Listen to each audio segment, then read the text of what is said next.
Welcome to my channel Hairotun Official. Jangan lupa untuk subscribe, like, and comment. Aruna melajukan mobilnya pelan sambil melambai di belakang kemudi. Dia pulang setelah kuyakinkan bahwa aku sudah tenang. Aku baik-baik saja dan tangisku sudah habis. Ia menolak mampir padahal ia menyetir selama berjam-jam dari pagi sampai petang. Ia pasti lelah sekali. Aku berpesan kepadanya untuk lekas mencari tahu siapa itu Rengganis. Tapi dia pura-pura tak mendengar dan justru bilang padaku, aku boleh meneleponnya kapan saja. Dia juga menawarkan pintu rumahnya terbuka jam berapapun aku mau datang. Dia tidak tahu aku sekarang sudah tidak merdeka. Bahkan untuk menginap ke rumah ibuku pun aku harus menunggu Umi mengizinkan atau tidak. Aku juga tidak akan bisa leluasa menelpon Aruna. Bagaimana kalau Abah atau Umi mendengar? Dukaku kusimpan, dendamku ku padam, isakku kurahan. Aku harus tampil bahagia. Cuma aku mengiyakan dari bilang pada Aruna, kalau ada apa-apa aku akan WA, tapi tidak dengan kalimat panjang, sebab aku tak bisa pegang HP lama-lama kalau Mas Biru di dekatku.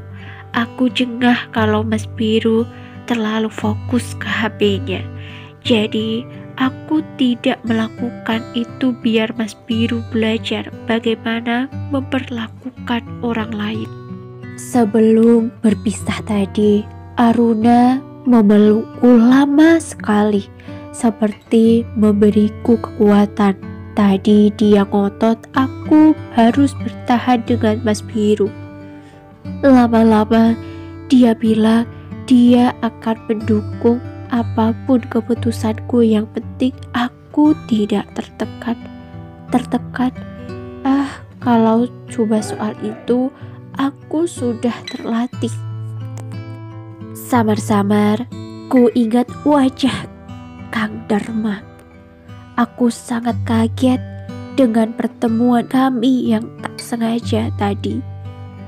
Kang Dharma justru muncul di belakangku, padahal aku tadi sedang berdoa. Semoga Mas Biru luluh. Aku tak berani menafsiri itu bertanda apa. Selama mengenalnya, aku tahu dia adalah orang yang setenang Yudhistira. Apapun yang di dalam hatinya, orang tidak tahu. Ia hanya tampilkan wajah damai. Ia seperti mengamalkan ajaran Resi Sukra, bahwa orang yang bisa menahan diri untuk tidak marah lebih mulia dari orang yang dapat menjalankan ibadah selama 100 tahun. Tadi sore, kekhawatiran tampak begitu jelas dari matanya.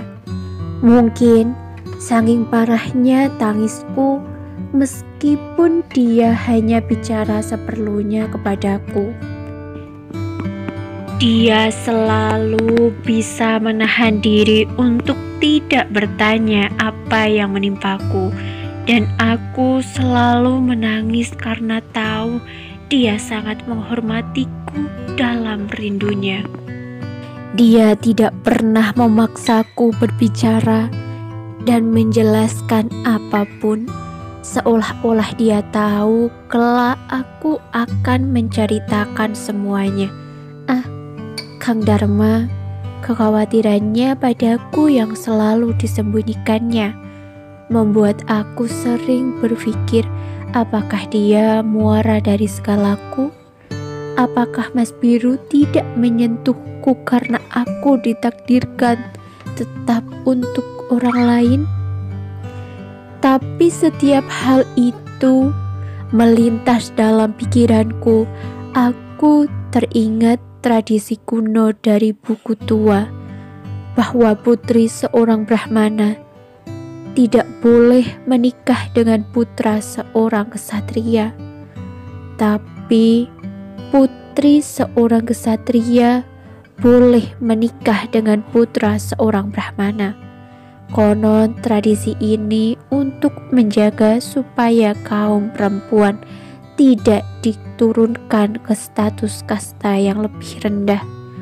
Katanya anuloma atau menikahi laki-laki dari kasta yang lebih tinggi itu dapat diterima, sedangkan pratiloma atau menikah laki-laki dari kasta yang lebih rendah itu tidak dibenarkan oleh tradisi mereka.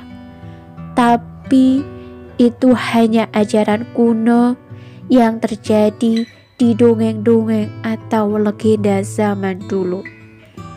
Tidak ada ajaran itu di keluargaku. Di keluarga Mas Biru juga tidak ada. Aku diunduh mantu bukan soal kasta. Ini adalah murni pernikahan dua pesantren. Abah dan ibu mengizinkanku diboyong ke rumah ini sebab tahu akulah yang akan menjadi penerus tahta. Dinasti keluarga pesantrenku di Mojokerto sudah sangat kuat dan segala sesuatunya berjalan dinamis. Sudah banyak yang membantu abahku. Sementara mertuaku hanya punya seorang putra yang belum paham kalau ia digadang-gadang untuk menjadi mewarisi kerajaannya. Akulah yang harus memikul semuanya. Saat aku berusaha keras membangun kerajaannya dan menjalankan peran yang seharusnya menjadi tanggung jawabnya, dia justru berusaha keras menciptakan suasana beku yang membuat batinku tak lagi punya daya bertahan. Aku menggigil dalam kesepian.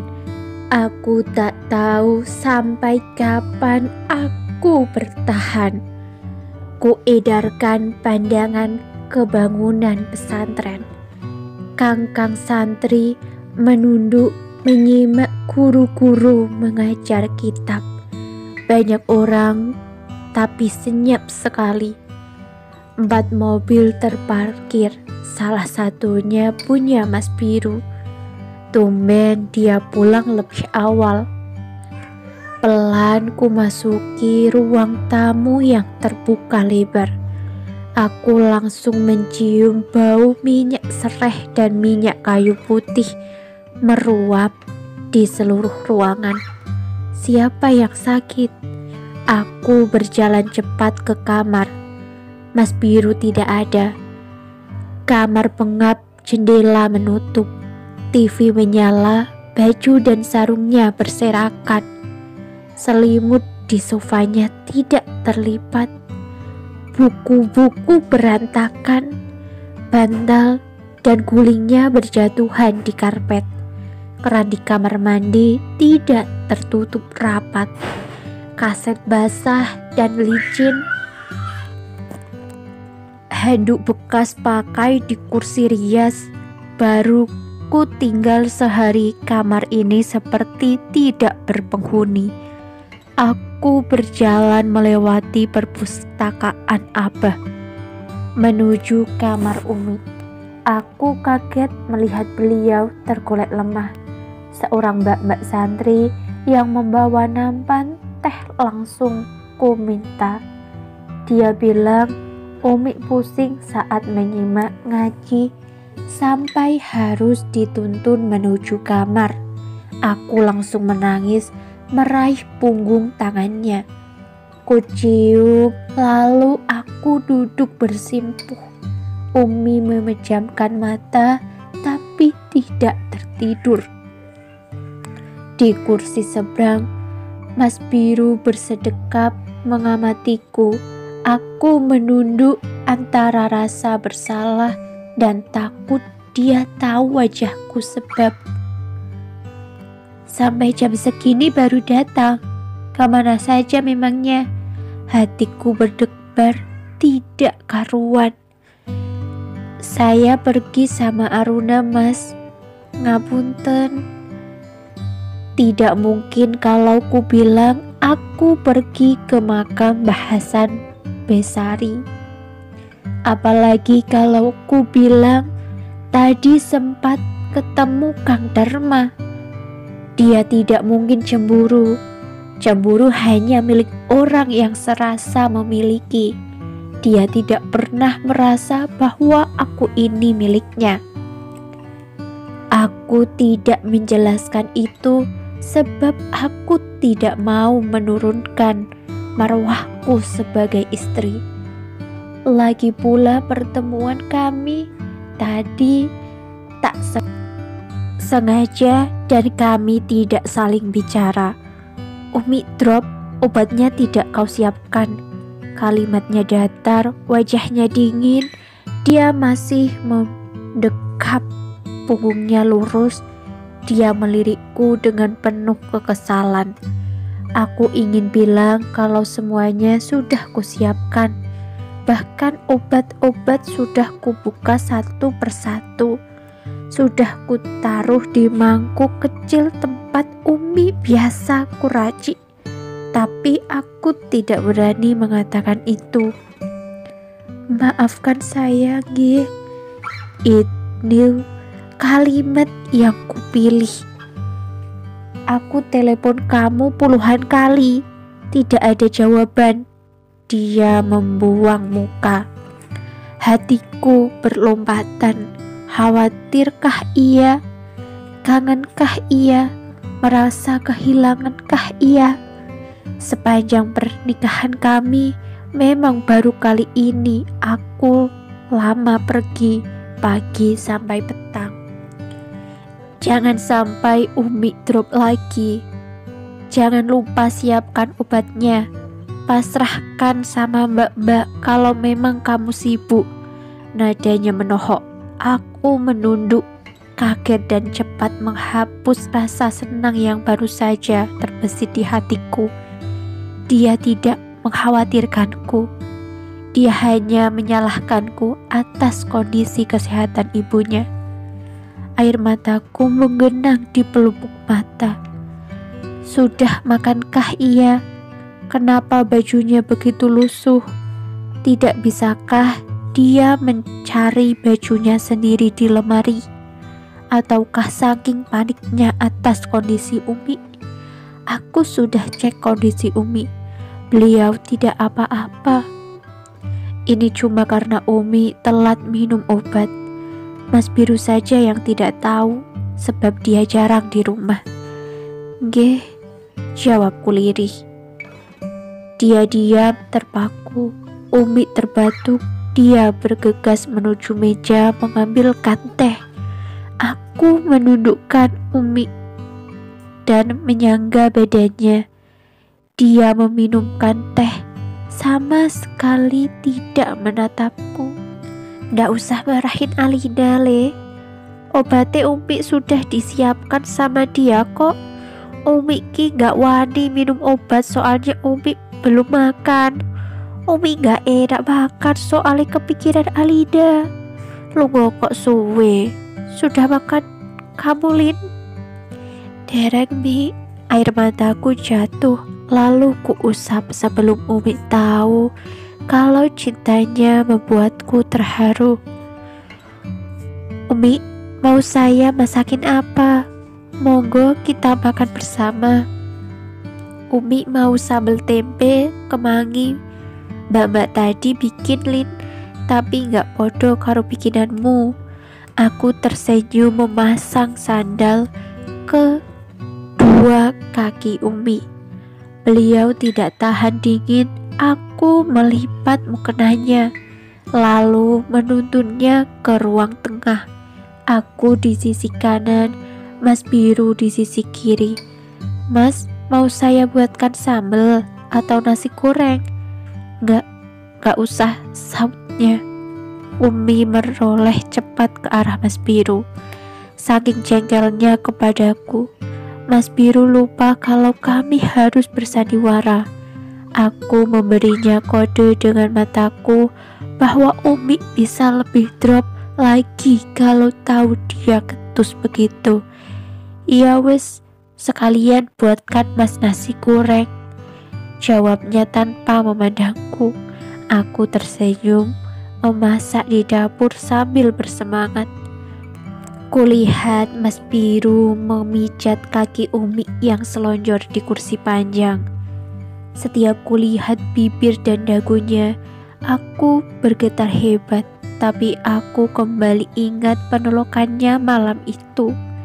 Aku jadi teringat ucapan Dewayani kepada Resi Sukra saat putri kerajaan Rihasparwa menghinanya. Luka yang disebabkan pedang dapat sembuh dalam perjalanan waktu, tapi sakit hati karena kata-kata yang menusuk akan menggoreskan pedih selamanya. Aku sudah bertekad untuk menutup diriku sampai ia sadar yang memintanya. Saat nasi goreng matang dan sambal Umi kusajikan, ia pergi dari meja makan karena teleponnya berdering. Aku sudah bisa menebak kalau itu telepon dari siapa. Aku memilih dia menemani Umi makan sambal, berbicara ringan. Umi makan lahap sekali, seperti sehari tidak bertemu nasi. Aku tertawa-tawa menanggapi cerita Umi tentang tingkah nyeleneh anak-anak pondok. Tapi mataku terus mengawasi Mas Biru yang tertawa dengan lawan bicara di teleponnya. Ia di kursi beranda, masih menelepon. Ia menenangkan, menatap langit. Ia melihat seperti orang yang tengah menahan rindu sekuat tenaga. Seperti apa wujud perempuan itu sebenarnya? Melihat kotak transparan Umi yang penuh obat dan melihat putranya yang asik menelpon, aku merasa dia sedang memperlakukanku seperti seorang perawat. Ada nyeri yang menjahat di ulu hatiku. Dia tidak membutuhkan kehadiranku sebagai istri. Dia hanya menginginkanku untuk menjaga kesehatan ibu. Dan sejatinya itu bisa digantikan oleh perempuan manapun. Aku ingin marah, lalu ku ingat nasihat Begawan Wiyasa, orang-orang yang dapat menaklukkan dunia adalah orang yang sabar menghadapi caci maki orang lain. Orang yang mengendalikan emosi ibarat seorang kusir yang dapat menaklukkan dan mengendalikan kuda liar. Dia dapat mengambil jarak dari amarahnya seperti ular menanggalkan kulitnya. Hanya mereka yang tidak gentar dengan siksaan yang akan berhasil mencapai apa yang diceritakan. Aku hafal nasihat itu di luar kepala, tapi aku tak bisa menerapkannya. Aku tidak bisa menerima kalau Mas Biru dingin kepadaku, tapi selalu sumringah saat menelponnya. Lin, Umi pengen punya cucu. Umi sudah sepuh. Umi menyentuh tanganku, menatap mataku, menunjukkan keseriusannya. Aku tersenyum, mengangguk dalam bimbang. Doakan lekas dikasih ya Mi, jawabku mengambil memasang senyum termanis. Umi mengangguk lalu memberiku amalan-amalan dan wirid agar aku lekas mengandung. Duh Gusti, aku tidak sehebat Dewi Kunti yang rajin bertapa, yang diberi manta Resi Durwasa untuk leluasa memanggil dewa-dewa sampai lahiran, karena dan adik-adiknya tanpa persetubuhan. Aku adalah perempuan biasa yang sudah mati rasa dengan sentuhan, tapi merana kalau ingat Umi minta keturunan. Aku ingat Mas Biru yang dingin, aku ingat Kang Dharma yang hangat. Besok kamu juga jaga rumah sama Biru ya Lin. Umi sama Abah nganter jamaah ziarah wali. Kemungkinan 3 harian, jangan pergi-pergi loh. Aku mengangguk lalu bertanya apakah Umi sudah sehat. Beliau mengangguk lalu pindah ke sofa panjang. Beliau mengulurkan tangannya untuk kupijat, lalu mendaras Qur'annya. Aku duduk bersimpu di atas karpet, menyimak hafalannya dalam diam. Umi adalah kesayanganku yang kucintai melebihi ibuku sendiri. Tidak ada kedamaian melebihi lantunan suaranya saat mengaji. Hatiku berdebar-debar tak menentu. 3 hari ke depan hanya aku dan Mas Biru di rumah sebesar ini. Aku tidak bisa menerka apa yang akan terjadi.